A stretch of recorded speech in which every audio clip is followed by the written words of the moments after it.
ఏంటిది? నువ్వు జస్ట్ నాకు 5 lakhs బాకీ ఉన్నట్టు స్టాంప్డ్ అగ్రిమెంట్. Non sense. నేను నీకు బాకీ అంటే కట్నం తెచ్చాగా. అయినా మీ బాబు 2 లక్షలాగా ఇస్తా. ఈ ఏడాది నీ లాడ్జింగ్ బోర్డింగ్ మేకప్ గికప్ 1.5 లక్ష అయింది. So balance 50,000. మరి వడ్డీ?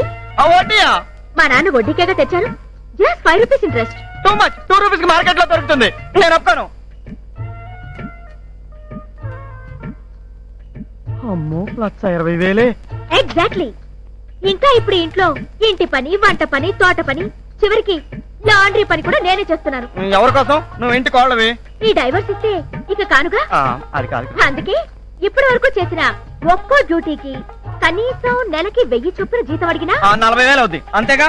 అంతేకాదు, సరిగ్గా పెళ్లికి 2 రోజుల ముందు 5,000 రూపీస్ శాలరీతో జాబ్ ఆఫర్ వచ్చింది. నిన్ను పెళ్లాడడం వల్ల దాన్ని వదులుకున్నాను. సో 60,000 నష్టం. ఇదొకటా? ఇదే కాదు, నా పెళ్లి ఘనంగా సెలబ్రేట్ చేయడానికి మా నాన్న 2 lakhs ఖర్చు పెట్టారు. అది కాంపన్సేట్ చేయాల్సిందే. అంత అయ్యి ఉండదు.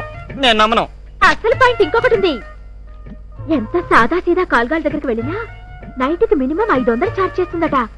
సో ఏడాదికి ఎంత అవుతుంది? ఇది అన్యాయం. నేను నిన్ను అసలు ముట్టుకోలేదు. నేను వద్దనలేదు. ముట్టుకున్నా ముట్టుకోకపోయినా గదిలో గడిపితే చాలు ఛార్జ్ చేస్తారట. ఆ లెక్కన 365 ఇంటూ 500. అమ్మో 1,82,500. గుడ్.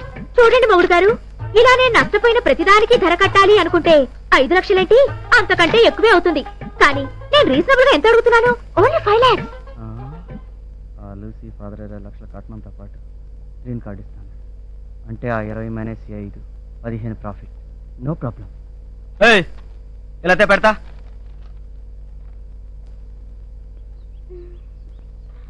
ఇదిగో నీ 5 lakhs. ఇప్పుడు ఇక్కడ పెట్టి నీ సంతకం. ఏంటా లుక్?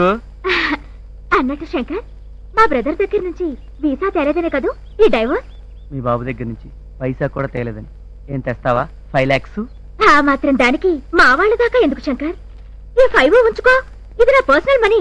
ఐ మీన్ నా కష్టార్జితం. అయితే సంతకం పెట్టవా? ఇంకెందుకు శంకర్, నువ్వు అడిగిన 5 lakhs ఇచ్చేసానుగా. ఇంకా కావాలా? అయితే ఇంకో 6 నెలలు ఆగు. ఇలాగే నీతో మీటింగ్ పెట్టి నీకెంత కావాల్సి వస్తే అంతా అరేంజ్ చేస్తాను. ఓకే?